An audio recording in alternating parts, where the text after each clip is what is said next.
Salutation, disc golfers. We are here for the final 9 holes of the 2024 Maine State Disc Golf Championships presented by Brickyard Hollow, elevated by our friends over at Thaw Space Athletics. Coverage always powered by our Patreon supporters. My name is Chris German. We have Derek, Gatekeeper guys, bringing it home. Dude, this final round, Harry is putting up the heat. It's getting tough out here. 7 down through the front 9. I'm wondering if he's checking scores because we see Proctor going 9 down through 10 or 11 now at this point of where our lead card players are going into the 10th.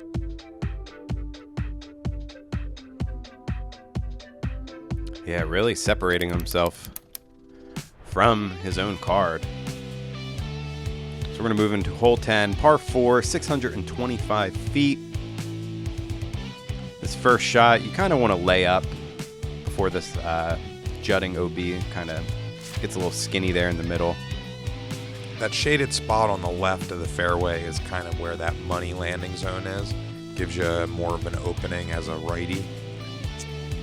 And then your second shot, you do have to worry about the hillside that the basket is sitting on. So overall, pretty good par 4. Plus, these guys get to actually really let one rip after being in the woods. You get hole 3, guess what that is, Chris? It's another almost identical shot from where Gregg was on round 1. Jeez. It was a little shorter than before. He is playing shade golf, as he says. So yeah, if you missed the front 9, we've basically been trying to see how many shots Gregg can replicate from round 1 to this round. And he's at maybe 3 or 4 at this point. That is 4th, yeah. That's going to kind of funnel down to circle's edge.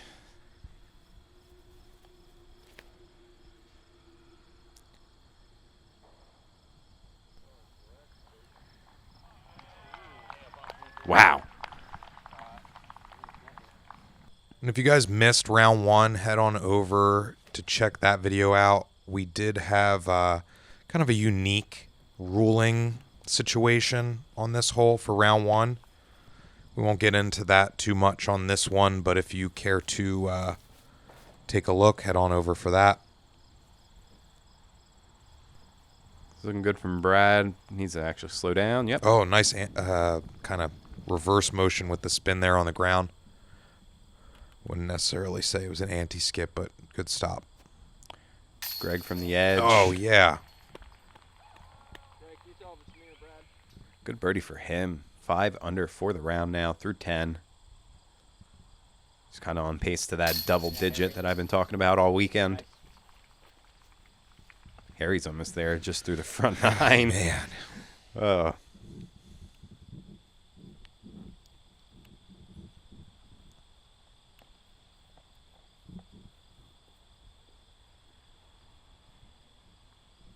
This should be a good birdie for Brad after taking the bogey and par.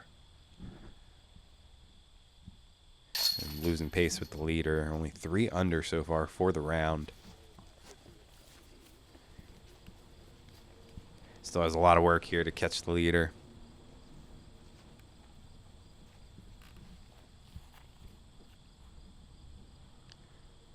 Paul's going to get the 3 as well as Derek. We have a star frame right off the bat here on the back 9. That's a good way to start. Second for the round. I like to see it. Jumping into hole 11, 530-foot par 4. You got this tree kind of right in the middle that lines up in front of the green area. This is going to be your traditional landing zone. Slightly uphill with lots of roots and rocks in your way here on the green. Pretty textbook if you can get into that landing pocket on the left with a hyzer.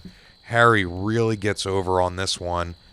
High enough to where it keeps pushing. That's very far, but a little pinched. I wouldn't say it's the end of the world, but it definitely is not something that is stress-free for your next. That drops a little bit out of the sky for Paul. Yeah, these guys are Trying to really put a move on to possibly get an eagle here. This did come in as the easiest hole on the course. Is that another one? Is that DJ Khaled? It is. Is he hanging out in this commentary booth with us? Yeah, and he threw his new Tour Series katana, Halo katana, and just consistently placed it. It's got to be like within 5 to 10 feet. It might, yeah. It's pretty wild. Ooh, Paul catching that tree right on the tree line. That still kind of should be able to give it a good, honest bid for birdie. I do like that there is like a upward slope behind the pin. Yeah, it can really let you give it a so good much run. So that Gregg decided to kind of step into his approach here. He did hit metal on round 1. Just a little left of that for today. But as we could see, Harry was a little pinch resorting into that kind of high flick. Just throw that blue disc. He'll be under the basket. But yeah, that backstop of the upward slope that I was talking about, it really does make the approach into the green that much easier. Turkey for Harry. And he reached the milestone of 30 under. So he's already at that point, the 10 under for each round. And right now sitting in the lead. Shout out to Huber, the only eagle on the day. Wow. Take it to the camera here. We're going to move into hole 12, par 4, 492 feet. We have a dog leg right. We're going to follow this path all the way to the basket. This first one, you really want to get really far right and not push it too far because you can get pinched on the left side if you do push it too far. And I think Harry actually just did that, yep. So it's kind of a tricky spot. You kind of could go to the left, but it's not ideal.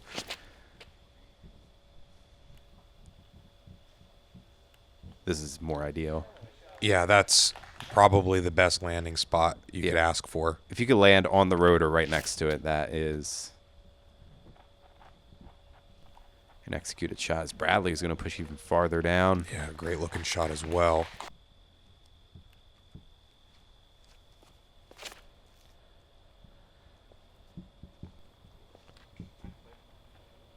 That's going to work out great for Paul, too. Everyone's in a good spot except Harry. He's kind of pinched, similar to the previous hole. See if he elects to go with the forehander or big shot. That was a great shot from Paul. Absolutely. I think that this is another example of distance is really not the key takeaway for this hole. Oh, boy. This is ridiculous, man. If Harry's over here being able to throw up and over as well, he hasn't even showed us that he can do that. And now he's just like taking it out when he needs to, and he's now inside the circle for birdie. Yeah, I remember, during the filming of this, as soon as I saw him step up and kind of hold that disc up at that angle, I was like, he's going up and over. Yeah. Gregg kind of leaks to the left, and Bradley's going to hang out with him. They're buddy-buddy down there. Both from circle 2.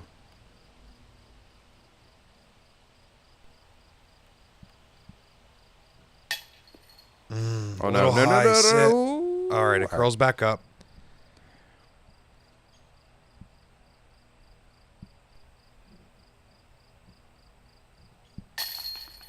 Ooh, almost the same fate. Sneaks in just inches lower. He must have been looking for a mid-round snack.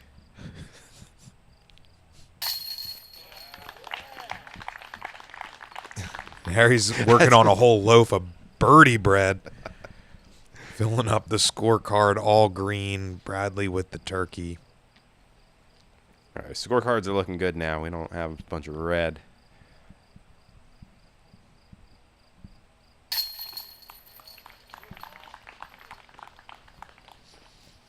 Gregg preventing the other star frame, though.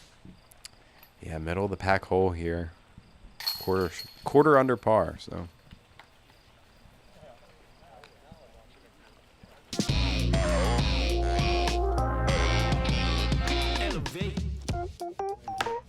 Got it.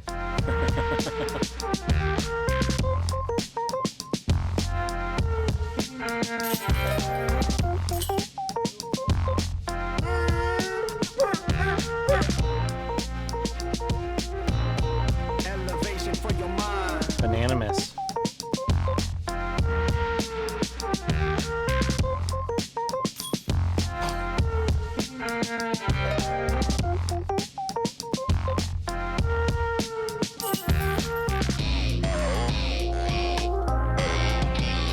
Elevate.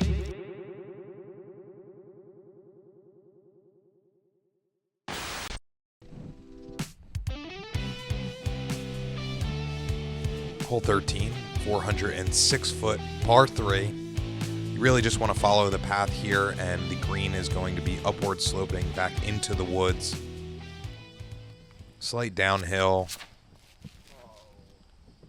Ooh, early release from Harry, thinking he gets early and lucky, but catching one last tree. Yeah, this is a part of the course where it gets really tricky. From hole 13 all the way to hole 16, we're going to be playing a bunch of holes that play over par. So the teeth of this course are definitely in this middle back 9. It's not bad there. No, gets closer to the center.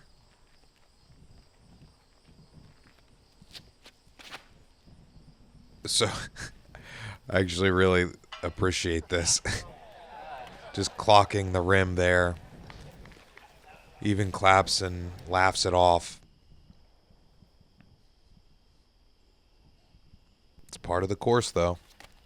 See how Harry's going to deal with this adversity, and he does. He Like nothing. inside the Yeah. circle now, putting for par. Splits like a 3-foot gap. I'd say this is definitely something that Gregg is running. Makes good work out of it. Easy par for him as well. Bradley with the interesting footing.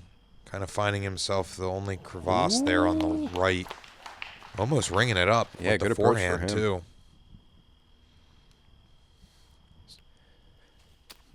So the sixth most difficult hole, Derek, how many birdies do you think we saw from the field? Sixth most. Yeah. 2. No. I'll give you one more guess. More than that. 4. 7. Dang, 7. Yeah. Harry's able to get that par. I think we're going to see a bunch of cleanups for par here. That's all right, though. No red on the scorecard is a good scorecard.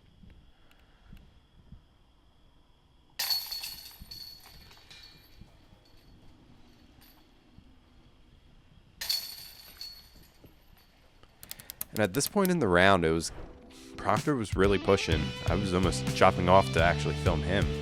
So we're going to move into hole 14, par 3, 300 feet. This one's tricky because you can't really see the basket from the tee.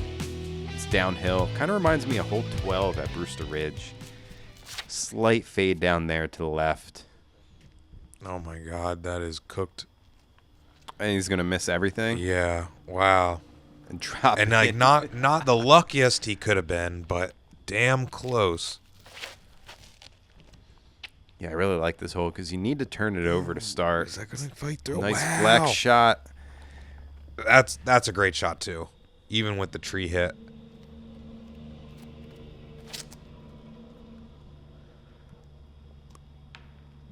Ooh. Oh, just a touch more power. That would have been so clean.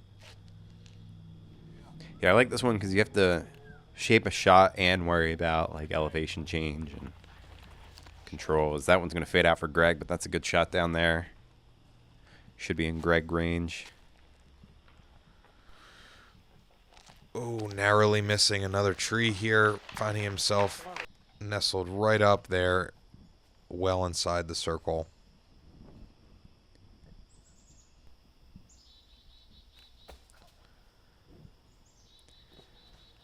Just a little early for Gregg.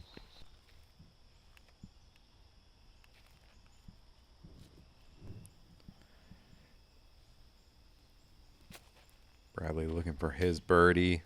Ooh. He's been so close today.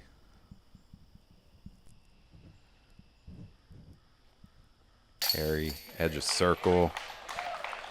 Count it. At this point, he's getting close to course record on both courses now.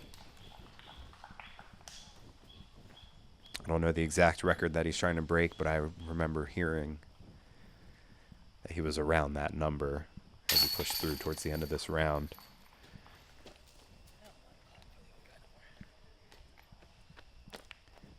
So everyone kind of slowing down a little bit.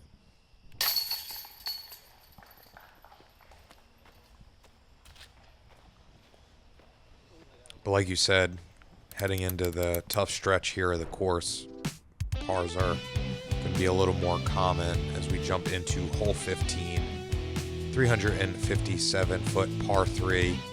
Another really great shot. Going to be following that path, essentially slightly uphill the whole way. Something that's going to fade gradually, kind of use the ground play. Oh, dude, get out of here. Skipping up. He's inside the circle. Derek, this was the hardest hole. Really? Yeah.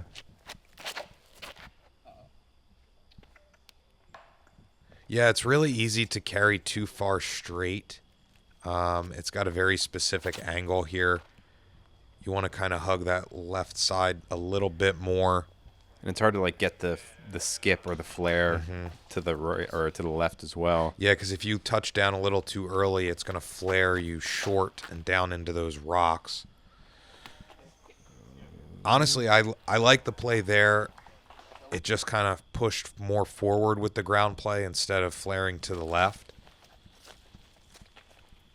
Brad's still got some meat on the bone on this Yeah, one, and I that's think he's going to do it. Yep. fine. Great shot. Wow. Good par save. So someone had went up to Gregg and said, "Oh, what's your downhill run?" Oh! Oh! They go, "Oh, I love that," and he goes, "Oh, well, I don't." But right before he comes up to me and he says, somebody said, "Well, what's your downhill running feel like?" And or what's your downhill run like? And he goes, "The best." Oh, man. Point. Oh, no. What? With the roll too? I forgot this happened. No.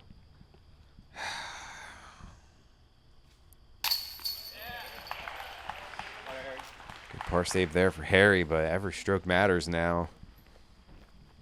Proctor within 2. .36 over par, only 7 birdies on the day. Hardest hole. Which kind of surprises me. I would think 13 or 8, 5. But yeah, 15. Yeah, when you said that, it kind of took me by surprise as well.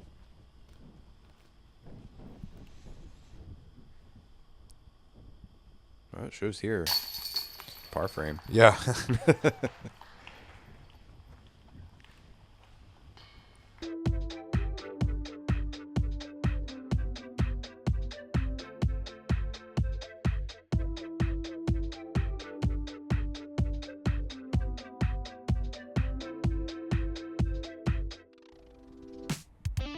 All right, hole 16, par 4, 546 feet.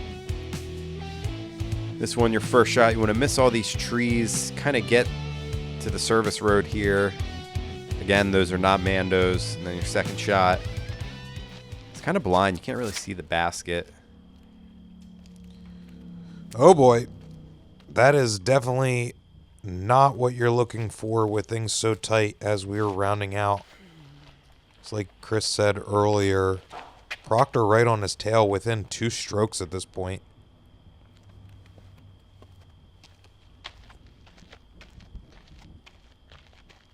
If I remember correctly, he's also going into his 18th right now. And had just come off of a birdie on 17. So with pace like that, I'm wondering if Harry's even checking scores. Yeah. So James at this point is sitting at 31 under going into hole 18. So he's one stroke. Yeah, that's Off of nerve-wracking. And then with an errant drive here from Harry, there's got to be a lot of nerves welling up here. Yo, luck box Barsby. That was such a good kick. I kicked him out right out. He's not going to be pinched anymore. Bradley getting cheeky on Whoa. the left side. We'll skip over the hillside. All right, so Harry definitely needs to secure a par here. Forward progress gets him a little farther than where you want to be on your drive. Center cut, too. So really should be a very textbook approach for him. Oh, Paul. Oh. It kind of ramped up off that a little bit. Yeah. Oh, yeah. Oh, no. Oh, what? Kind of forced that one over there. Harry also came up a little shorter than that angle kind of originally showed, but oh, Ooh, that's good. That's a fortunate tree hit.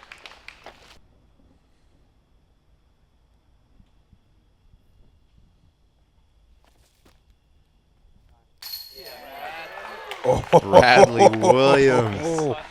You dog. What a shot. We're going to see a rewind here. Yeah, the first one of the round. Oh, and it's a good one. Great putt. Way to get a birdie there. Get back on track for Brad. Highs are all the way, too.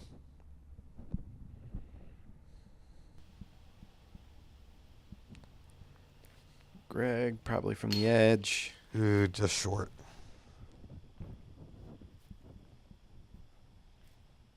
It's a little closer than I thought. Yeah, it Should looks be like easy. it. Yep. And on the better side of that tree, too. Yeah.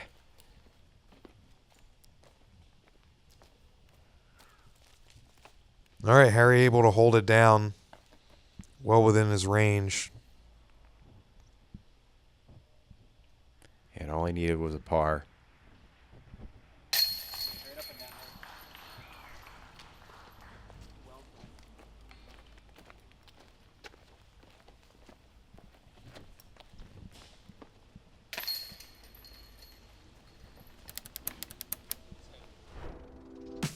All right, jumping into hole 17, 428-foot par 4. You want your disc to just swing right to left. Ideal landing zone, honestly, is going to be just shy of that rock pile there. We saw some magic here on on round 1 with Gregg getting the eagle.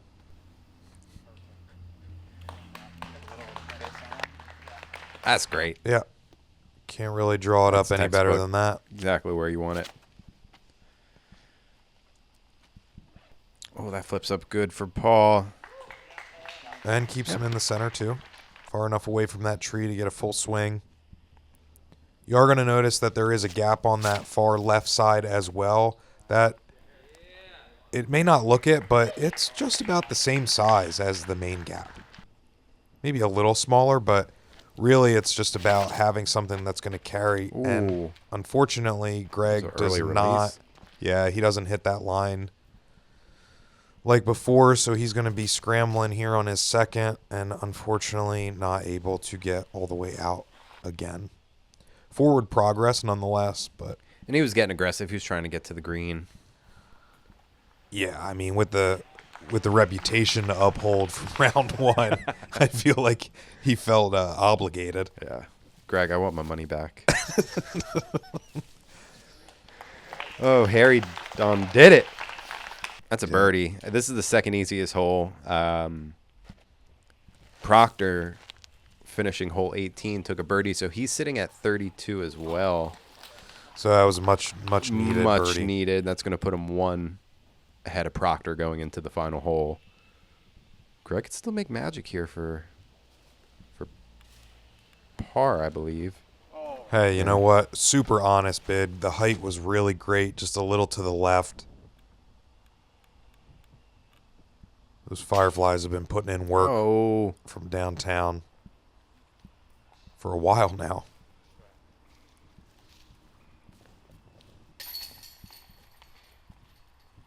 Oh, that was for birdie. I'm sorry. So, yeah, that was bogey. Bradley's starting to get some birdies here at the end and kind of separated himself from the other members of the card. So that's big for Harry going into the final hole of the tournament. Par 4, 574 feet. Great closing hole. His first shot, you kind of want to throw like a late turning hyzer flip shot. Kind of finish straight on the service path, and then from there, you should have an easy approach on your second, as that's a little too turned over, and that's a tough spot there for Bradley. See if he can even get par. I like Paul's line the best, I think. Whoa! From round one? Yeah, going far out from the left. Yeah. I think that side kind of opens it up, because if you turn it over a little too much on that right line, you're going to be finding yourself kind of in that inlet on the right there, which could be pinched off. Harry looking good. Gregg giving this a move. Yeah, first run Scorp doing Scorp things. I'd say Gregg kind of has a slept-on backhand as well. I mean, he's very notably known for his forehand, but he's showing that he's still got the distance here. Brad shooting 3, catching some cabbage, and that's going to put him deeper into the woods for par. That's a tough spot to be in. Yeah, he's probably looking at a bogey. I'm liking that. Oh, yeah. Get off it. Oh, man. No. Still good. Great shape. Just a little to the right. Game of inches, as everyone here watching knows. Oh, nice. Hey. Nice little tree love, pushing himself pin high. I mean, at that point, the course is like, all right, bud, just grab one more. Yeah, because, I mean, even with bogey, he would have been able to go into a playoff, so. Oh, Gregg. That was so close. Bradley giving it a run, which he actually, if he checks scores, there was nothing with this bogey here. He would have had to take a double bogey to run into Matt Bell and tie with him. Paul Krans ending out with a turkey, folks. Yeah, defending champion here. Unfortunately, no 2-time for Paul, but puts up a great showing. We hung out with him all weekend. Yeah, top 5. Tough start there with that double. Take that away. Puts together a pretty solid round. Bradley, solo third, podium finish with that bogey. Probably not the finish he wanted, being tied for the lead going in. Great bounce back for Gregg to finish out his tournament as well. Top 10 for Gregg there. But the man of the weekend. There it is. Tasmania's own Harry Chace. And Harry's been putting in some work on the A-tier circuit this year. Having a few wins under his belt already. Yeah, if you're not familiar with Harry Chace, man, he is a Northeast competitor. Ladies and gentlemen, I am pleased to present to you our 2024 Maine State Champion, Harry Chace. Congratulations, man. Really, really well earned. Shout out to the Friends of Sedgley Woods as well. We know Harry through the Philadelphia scene, even though he's a New Englander at heart. Home away from home's Philly, so. Yeah, Philly's always got a spot for you, like too. But yeah, 34 under. Hit 13 for the round. So that was the course record. Well, I guess technically it wasn't the course record. It would have been the course record, but there was some other guy out there named James Proctor from Chace Card. Absolutely hunting it down. Shot a 1082 rated, I believe. 15 under to give Harry a run for his money. Wish we could have captured some of that for you. That I was know. probably an amazing round. James like narrowly evading us on coverage all I weekend. know, and then popping in with the second place. Shout out to him. Great tournament. So that's going to finish us up here, Derek. This was an insane tournament. This is my first time in Maine. I am so happy to be here and hope to continue the relationship. Yeah, absolutely. Always a pleasure to be a part of this event. Thank you to our Patreon supporters. Thank you to Brickyard Hollow and ThoughtSpace Athletics for supporting this event. And as always, we will catch you on the next one.